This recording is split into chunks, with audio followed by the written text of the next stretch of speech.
It's time now for the Peter Channel. 11 o'clock news and it's late Thursday night, February 18, 2016. Good evening, everybody. I am Peter Wiggins. Then at 11 o'clock news lines there. Talk straight at 11 o'clock on this late.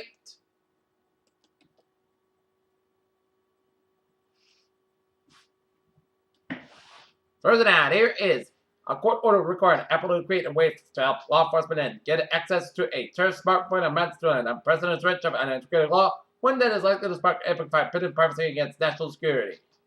Washington, so much that Bernie Sanders win in New Hampshire there was big since then. Hillary Clinton has picked up an endorsement from 87 more superdelegates to the Democratic National Convention to orphan Sanders came from New Hampshire.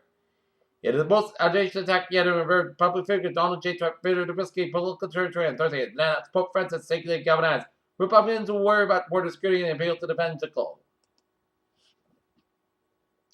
Maryland's highest court on Thursday postponed the trials of Baltimore police officer charged in the death of 30 grade last year to consider whether one officer can be completed to testify against the others. Teen and critical condition of Department of helicopter crash at Hawaii, Pearl Harbor. A judge in Cook County Circuit Court in Chicago will hear testimony Friday. Then also filed by an Illinois voter that alleges Republican presidential hopeful Ted Cruz should not be allowed to run for president. CNN and ABC News are reporting. Brussels, Prime Minister David Cameron faced off Thursday against the average. European Union leaders of 27 telling them to grant this country a new deal to settle the frustrating issue that a relationship faced a possible divorce as soon as summer. Istanbul, Turkish Prime Minister Ahmet Davutoglu blamed the Syrian Kurdish militant Friday working in Kurdish militants inside of Turkey for a suicide car bombing that killed 20 people in the capital Ankara. And he voted retaliation above Syria. President Obama's trip with Cuba the next month comes in more than 3 years after being an equally symbolic and politically risky, yet another isolated effort to say that which its administration has taken its foreign policy credibility. Brussels, after infuriated the European Union appears on Thursday by insisting on capping the number of migrants that takes in, undermining Germany's push to seek a joint EU solution to block refugee crisis in tandem with Turkey.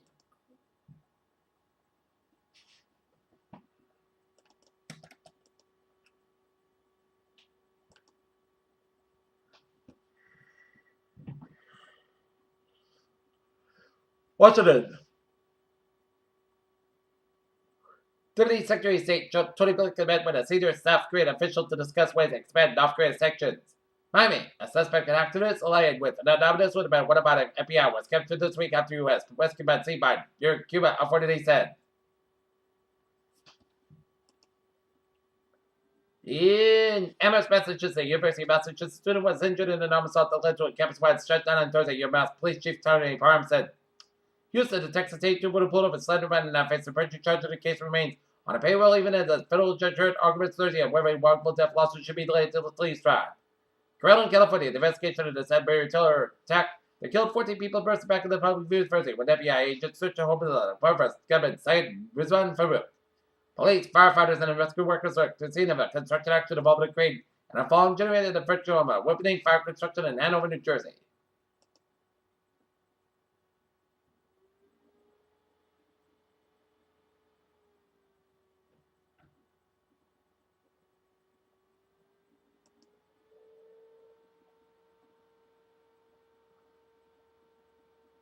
Washington. President Obama on Thursday put new sanctions against North Korea, moved his hand and introduced potential threats from Kim Jong-un's roommate, Jin. One of New Jersey, Democratic presidential candidate Hillary Clinton would be better suited to address concerns of the nation's black population and poor people, a new poll said.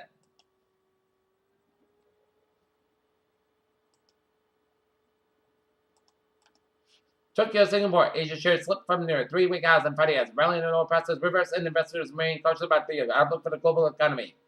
Citigroup Incorporated raised Chief Executive Michael Corbett's pay at an estimated 27% in 2015 year, which makes profit more than double. Populists like Donald Trump are wages chatted, but need to look the way it does business. Los Angeles, where the banks are part of great relief, state officials here announced on Thursday that Lincoln District has due to Porter-rich neighborhood, and which over the last 4 months have pumped to the thousands and tons of methane and other ones.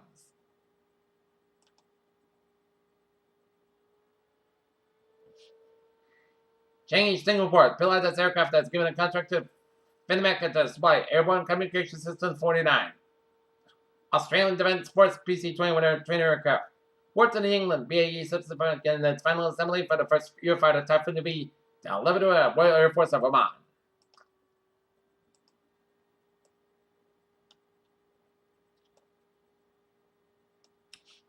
Lamentina, Helicina, looks like most of a sneeze tail, and until it beats what it looks like delicate wings and flies back to water.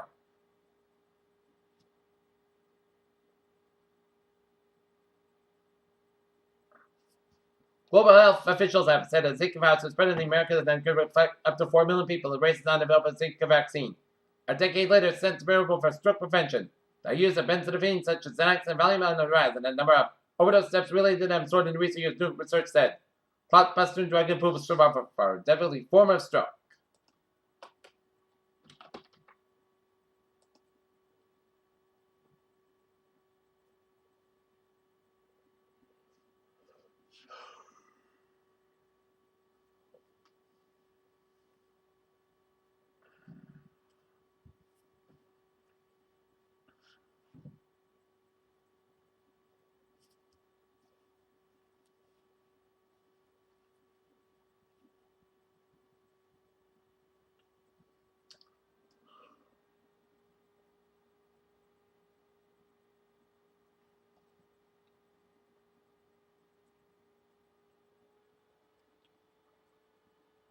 Okay, take a look at New England alerts here. East Boston, Massachusetts walk victim in the East Boston Health Center into the mayhem occurred in Chelsea 2 hours ago. 71 almost Avenue in Boston, Muffin Charles struck by motor vehicle EMS transported.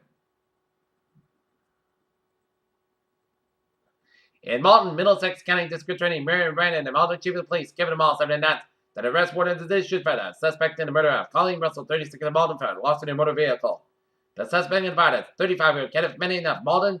Manning is Brandon 6 foot 2 inches tall, weighs approximately 2 to 65 pounds. The public should not attempt to approach Manning and should contact law enforcement immediately if they have any information regarding this investigation. Peter Chaladusa is at 11:07 p.m. on this late Thursday night here, 10 a.m. a travel report here. Baby! Let's study up down here where highways are looking good in the oceans 8 years. Southeast of Massachusetts highways are looking good. Cape Cod Route 6 is looking good from 719 lanes. Warren Bridge is looking good here. 129 to both ends of Lowell around Route 2 and 2A in Lexington here. Mass parking on the westbound side, so for the native famine stretch through the next and mass parking on the westbound side around Route 30 and famine native stretch. So expect some delays here. Route 3, 128 southbound side of Lowell around Route 3 in Burlington here. Mass parking on the westbound side, so from Stafford to Expressway, the Alston Bar tolls here. 495 and the northbound side of Lowell, so from 93 and Andover to Route 20 and Andover Lawrence stretch here. Mass parking on the westbound side is a little slow for the Blandford stretch around Western Massachusetts. Route 19 eastbound side, a little slow between Old Chubman and Canyon in New York State. I-80 eastbound side, a little slow for the New York Freeway and connected the year. All the highways in Connecticut out, looking good here. Down to New York City here, Brooklyn Bridge is out, slow go. Brooklyn Queens Expressway, a little slow after 495 and Long Island, and the Brooklyn Long Island Expressway to the westbound side, a little slow around 295 here. Lincoln Tunnel on the westbound side, and it's slow Queensborough Tunnel, it's slow on the westbound side. FTR, driving the southbound side, so by 87 in the Upper East Side in Manhattan. 95 on the southbound side, also by 87 in George Washington Bridge. George Washington Bridge in the northbound side, a little slow to do some road work. I-87 in the northbound side, so for 95 to the Bronx River Parkway in the Bronx here. Up in Northern New England, Vermont, New Hampshire, Maine highways are looking very good here. As the three is looking good from New York to Albany, and the 4 is looking good from Albany to Buffalo and Erie, Pennsylvania here. Okay, let's take a look at the MBTA alerts here.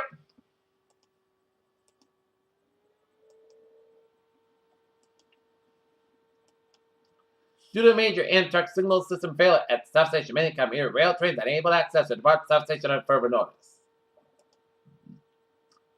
As on the subway system, it's looking good here. Commuter rail, Fairmount Line, notice all trains will originally terminated at Newmarket Station with a bus taking passengers between Newmarket and stop station. Whistle Line train 543, 10:25 p.m. outbound is expected to depart Back Bay Station 34 minutes behind schedule during the Amtrak signal issue here. Fairmount Whistle Line train, notice all trains originally terminated at Back Bay Station. Trains may experience 15-30 minute delays here. Franklin Line, train 729, 10:40 p.m. from Back Bay, spotted Back Bay, and is operated 5 to 10 minutes late due to an Amtrak signal problem here. And due to Amtrak signal issues, stop station bound passengers should consider alternate transport. As all trains will terminate at stop station for Friday, as trains may experience 15-30 minute delays here. On a Kingston Plymouth line. Notice all trains will originate terminated at Braintree Station operating approximately on schedule from Braintree. Middleborough, Lakeville, Kingston Plymouth, and Greenwich lines, England, and all fares with honor. Commuter rail pass tickets tonight. Middleborough line notice all trains will originate terminated at JFK UMass Station operating approximately on schedule from JFK UMass. You even notice all trains that originate terminated at Forest Hill Station as trains may experience 15-30 minute delays. And notice all permanent student lines will originate terminated at South Station and trains may experience 15-30 minute delays. Permanent train H27 9:05 p.m. Batman is departed at South Station as it operates 65-70 minutes beyond schedule due to Amtrak signal issues and during the Amtrak signal issues, South Station bad passengers alternate transport. And ferries are looking good. Peter, tell news time, 11:10 p.m. on this late Thursday night here. Time now for a weather report here on this late Thursday night here. Okay, tonight it's going to be clear skies, about 40 degrees, not about 3 to 6 miles an hour here. For Friday, increased skies, about 38 degrees, light and variable wind given southwest at 5 miles in the afternoon. For Friday night, a chance of snow showers at 10 p.m. Winds will be after 5 a.m. Cloud skies, about 30 degrees, south about 5 to 8 miles an hour here. Chance rate to 30%, a little no circulation expected here for Saturday. Slight chance rain and snow showers at before 7 a.m. Then a slight chance rain showers between 7 a.m. and 11 a.m. Part Saskatchewan about 48 degrees and south up to about 7 to 9 miles an hour. Gust side 22 miles an hour. Chance rate 20%. Saturday night, most skies got about 35 degrees. South up to about 7 miles an hour. For Sunday, most skies got about 51 degrees. Sunday night, a chance rain after 10 p.m. Most still storm after 1 a.m. Most skies got about 32 degrees. Chance rate 40%. For Monday, a chance of storm after 10 a.m. Port Saskatchewan about 43 degrees and chance rate 40%. By the night, Port Saskatchewan about 24 degrees. Tuesday, Port Saskatchewan about 39 degrees. So that and chance of storm, most skies got about 27 degrees and chance rate 40%. Wednesday, chance rate snow sleep. Class skies about 42, about 31 degrees. Chance rate 50% for Thursday. Chance of storm, most skies got about 41 degrees and chance rate 30%. Currently here, Naughton's 27 degrees. Fair skies, humidity 39%. And 3 below Celsius. And that's going to be it for Peter Channel. 11 o'clock to this late Thursday, February 18, 2016. I'm Peter. Good night. See you tomorrow morning with a more report. Good night.